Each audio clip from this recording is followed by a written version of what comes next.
এসব মেয়েদের স্কুল তৈরির মধ্যে আমি নেই। বাজে খরচ করতে টাকা আমি দেবো না। বাজে খরচ কেন বলছো দাদা? তাছাড়া টাকা পয়সা তো সবই আমাদের আছে। দাদা বাবার টাকা পয়সা জমি জমা সবই রেখে গিয়েছে। তাই বলে টাকাগুলো জলে ফেলে দিতে হবে? টাকা কোলাম করছে না, আর ওই টাকা তোমার একার নয়। যে জমিতে মেয়ে স্কুল খুলবে তাতে আমারও অংশ আছে। আর তুমি তো একা মালিক নও যে যাকে খুশি তাকে দান দাতব্য করে যাবে। কিন্তু আমি তো কথা দিয়েছি দাদা, স্কুল তো হবে।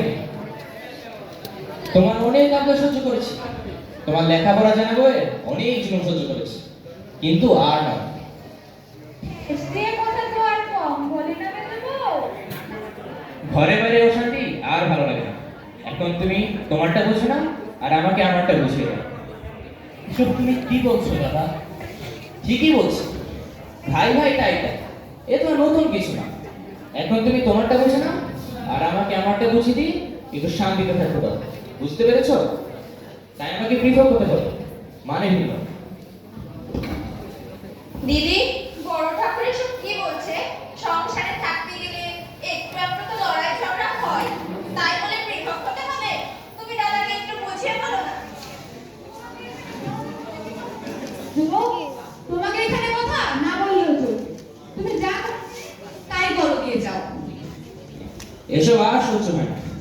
এখন তুমি পৃথক হয়ে তোমার নিজের টাকায় স্কুল দান দাতব্য যা ইচ্ছে হয় বলো, কিচ্ছু বলতে চাও না। এই আমার শেষ কথা। তবে আমার কথা শুনে রাখো দাদা, সামান্য সাক্ষাৎ লাগায় আজকে তুমি আমাকে পৃথক করে দিলে। দাও, এতদিন তুমি তোমার মতো করে চলেছো, এখন থেকে আমি আমার মতো করে চলবো। ঠাকুরপো, ঠাকুরপো, এ কি করছো ভাই? হাত থেকে যেও না ভাই। ঠাকুরপো, বৌদি, ঠাকুরপো, দাদা আজকে আমাকে পৃথক করে দিয়েছে, এ ভাত আমার গলা দিয়ে আর নামবে না। ঠাকুরপো, হাত ফেলে যেও না ভাই। ওকে যেতে দাও।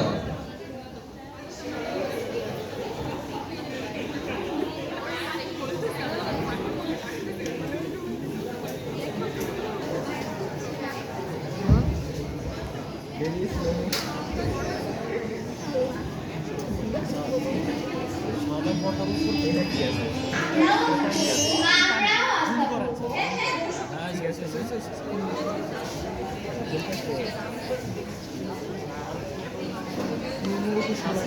অনেক সুন্দর হয়েছে। আমারটাও আরো বেশি সুন্দর। দুজনের সুন্দর হয়েছে। এবার বলো দেখি।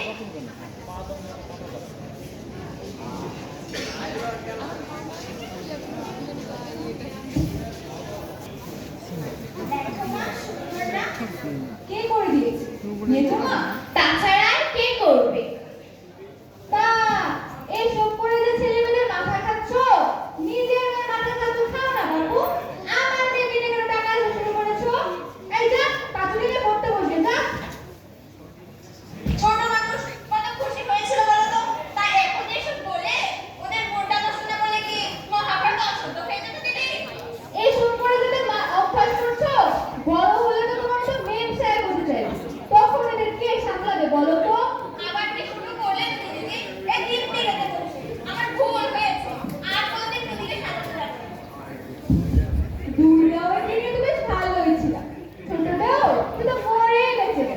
সব ঠিক আছে। আর মেজোটাও সে তো বলে মেম সাহেব হয়েছে গা। বাপ রে বাপ, যে মা দাস শাশি ছাড়া তো চলেই না। খাবার দাবার সাজগোজ কত যে আতিসার জোগান, এসবের জোগান দিতে মেজো ঠাকুরপোর জিহ্বা বের হয়ে যাচ্ছে।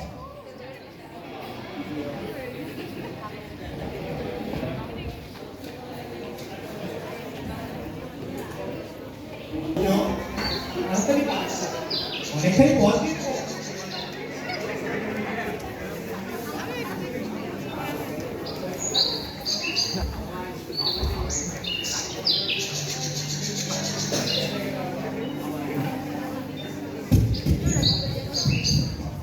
এই কে? কে ওখানে? বলা নেই কোয়া নেই, ভোর দুপুরে গৃহস্থের বাড়ির ভিতরে ঢুকে পড়েছো? আমায় চিনতে পারলে না তো মিস দিদি? আমায় চিনতে পারলে না? আমি হারান গো। তারপর তুমি যেই হও না কেন, ভর দুপুরে গৃহস্থের বাড়া থেকে এসে হাজির হলে। আমায় চিনতে পারলে না গো দিদি ঠাকুর? আমি নিশ্চিন্তপুরের হারানপাড়া মানে তোমার বাপের বাড়ি গায়ের লোক।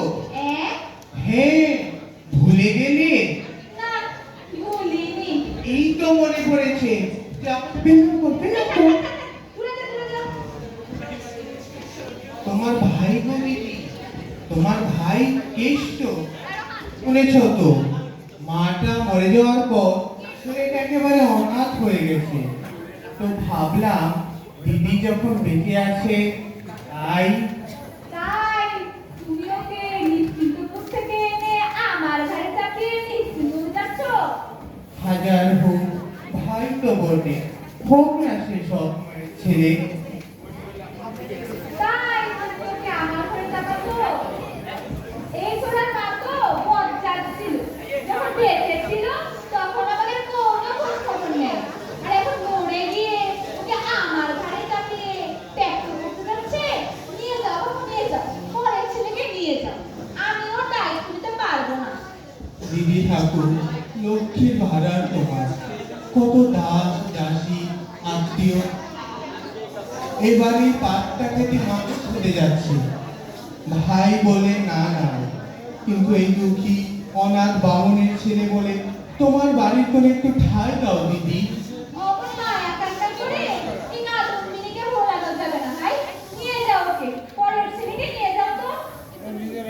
তুই যদি না রাখতে চাও তাহলে ফেরতই নিয়ে যাচ্ছি। বড় আশা নিয়ে এসেছিলাম। চল না, চল যাই। এই যাচ্ছ কোথায়, যাচ্ছ কোথায়? দাঁড়াও, দাঁড়াও। এখানে তো আপনার আমার কথা শোনানোর লোকের অভাব নেই। আমার হয়েছে বদনামের কপাল। এত করে যখন বলছো তখন তাহলেও থাক। এই শোনা, শুন, ডানা পালক যদি গজায় না ছেটিয়ে বিদায় করবো। এখানে বস, কর্তাবাবু চলে আসবেন। থাকতে কেষ্ট থাক, মন খারাপ করিস না। থাকবি না, দুদিন সব ঠিক হয়ে যাবে। হাজার ভালো থাকবি, আমি চাই না কেষ্ট, যাই।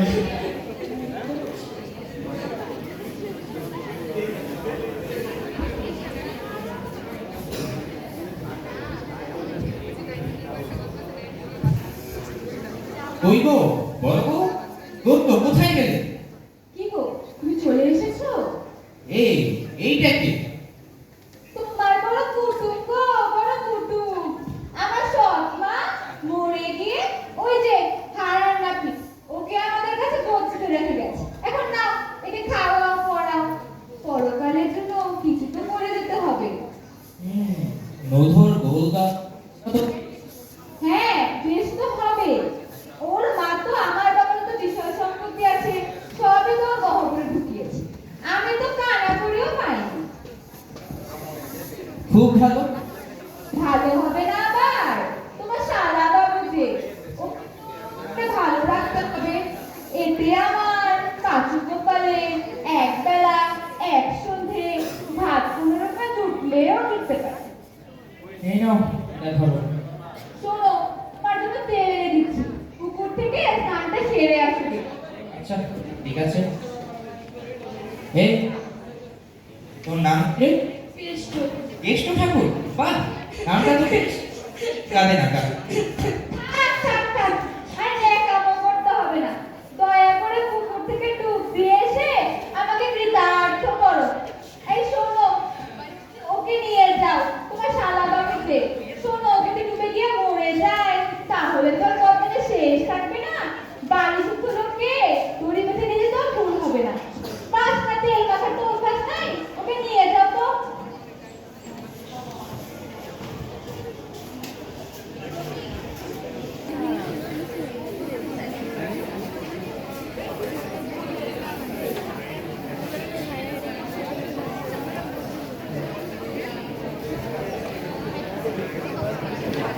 আমায় না, আমায় না। তুমি বলো কেষ্টকে আর চারটে ভাই। ও মা, এটা কি হাতির ঘোড়া? তো হাতির ঘোড়া। ওকে খাওয়া